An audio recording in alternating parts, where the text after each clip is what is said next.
Sa kanilang labanan nga ay napagtanto ni Tulanggam na talagang may kakaiba dito sa binatang kaniyang kinakaharap at nabuna nga rin ito na ang kaniyang shell ay napinsala na sa kanilang palitan ng mga pag-atake. Labis itong di makapaniwala hanggang sa mawala ito sa focus at nagawang makalapit nitong si Jinwoo at muli siyang binigyan ng isang napakalakas na uppercut. Ngunit dumanti rin naman etong nasaping langgam at nagpakawala ng isang nakamamatay na lason gamit ang kaniyang mahabang dila na tumama ng bahagya sa pisngi nitong binata at kasabay na lumayo dito. Napaluhod etong binata at kaagad na napagtanto na iyon ay kagagawan ng lason. Paliwanag nga nitong langgam na kanya di umanong nakuha ang ganong abilidad mula sa pagkain itong tinatawag na cone snail na nagtataglay ng paralysis poison at sa kombinasyon nga raw ng kaniyang natural na maika ay mas lalo lamang itong nagiging nakamamatay. Magmamayabang pa nga nitong napakamalas na raw nitong taong nasa kaniyang harapan at kasabay na isinigaw na oras na ng kaniyang kamatayan mga master. Sa ibang dako naman ay kinakausap ni Kanei Tawata etong si Minoru Hoshino at inilahad na kinontak nga siya nitong si Reiji Sugimoto.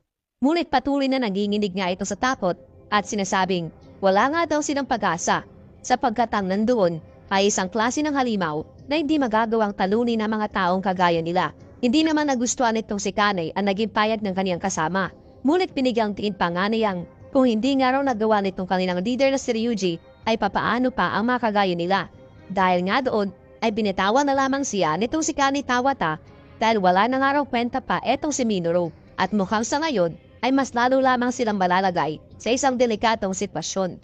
Muling ibinalik ang eksena dito kay Jinwoo na pinigilan nga ang pag-atake nitong langgam para sa kaniya. Nalabis na ikinabigla nito habang kaagad din siyang nagpakawala ng isang solidong suntok na nagpatasik dito sa langgam patungo sa pader.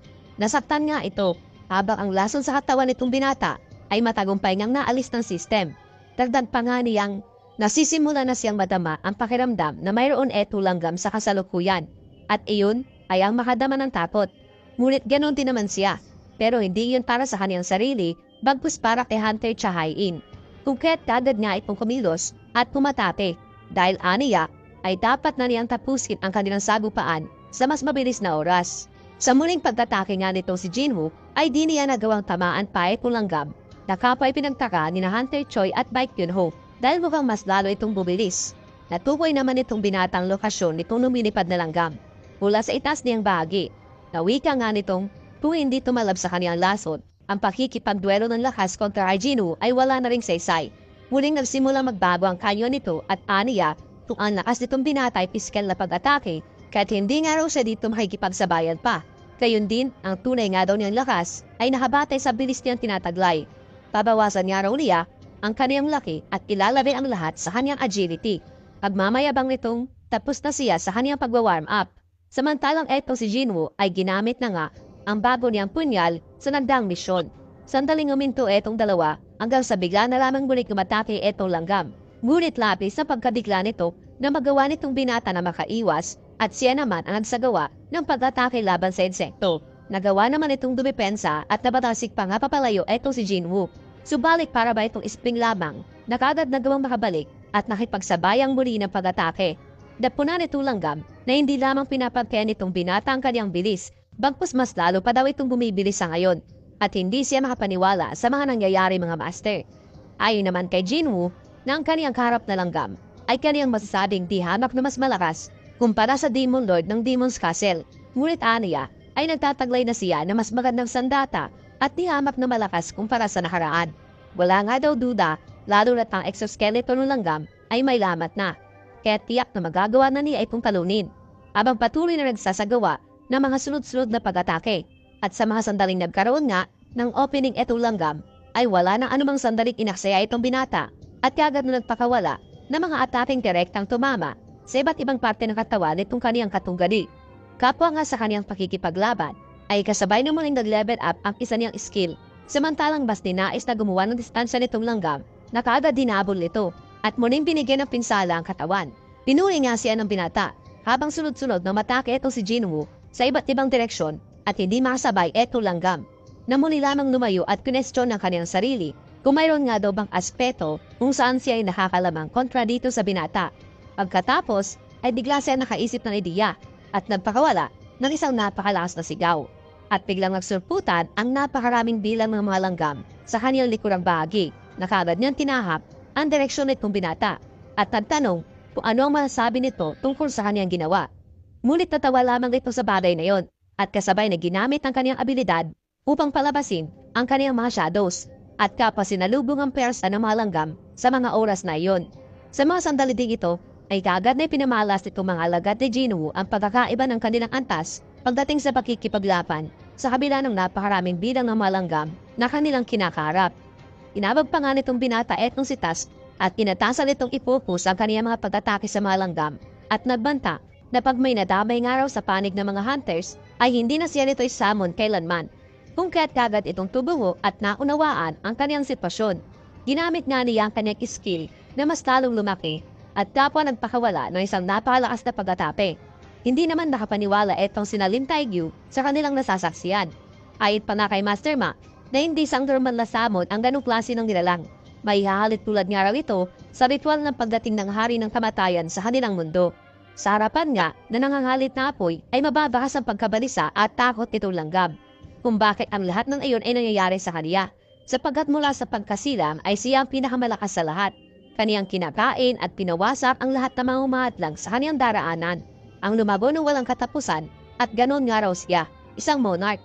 Nabibilang nga daw siya sa ganong uri, kung kaya't bakit nangyayari sa kaniya ang mga ito.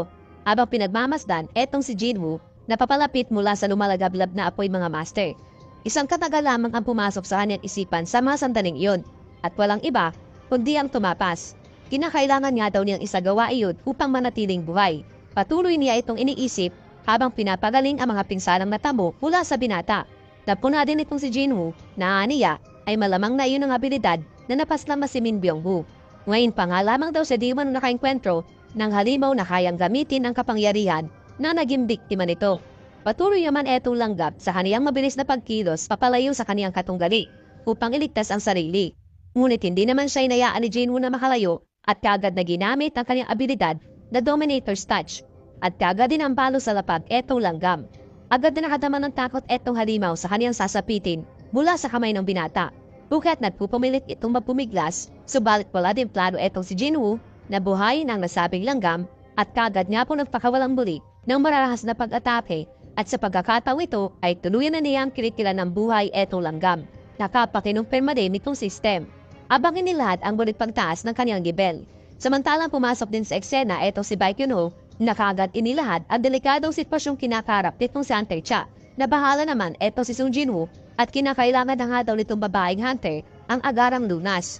Hindi pa nga din daw niya magamit ang kanyang exchange ability dahil sa cooldown at kahit pailabas niya ito ay malamang na mamamatay din eto si Hunter Cha dahil sa malubang pinsalang kaniyang natamo. Kinakailangan na daw talaga niya ng isang healer habang bigla siya nakaisip ng ideya at kagad tinatasan etong cameraman na naroroon kung maaaring pansamantalang patayin nito ang dala niyang kamera. Dahil kung hindi, ay wawasakin niya iyon. Agad namang sumunod sa nasabing bagay etong cameraman kahit na naguguluhan. Kasunod nito ay inatasan itong si Jinwoo ang lahat ng kaniyang mga anino na hanapin ang labi nitong napasdan na hunter na si Min Byung-woo. Pagkarinig nga ni Baekhyun-ho sa pangalan ng kaniyang kaibigan ay bigla itong kinabahan sa posibleng mangyayari. Maya-maya pa, isa sa kaniyang mga high alts ang makikitang buwat-buwat nito habang wala na ang titaas na bahagi. Natanong naman siya ni Baekhyun-ho kung ano ang kaniyang kagawin.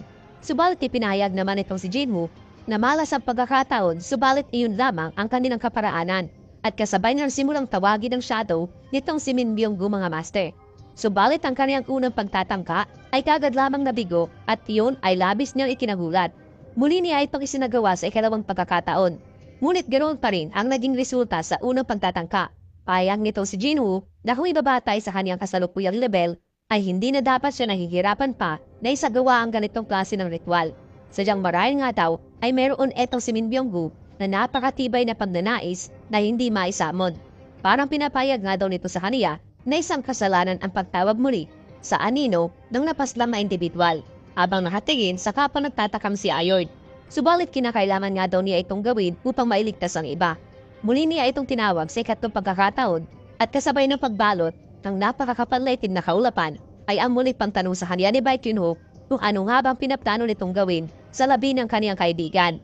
Hindi daw kaya ang kanyang tunay na kapangyarihan ay ang pantawag sa mga patay habang makikita ang paglabas ng isang nilalang sa labi nitong kaniyang kaibigang si Min Byung-gu.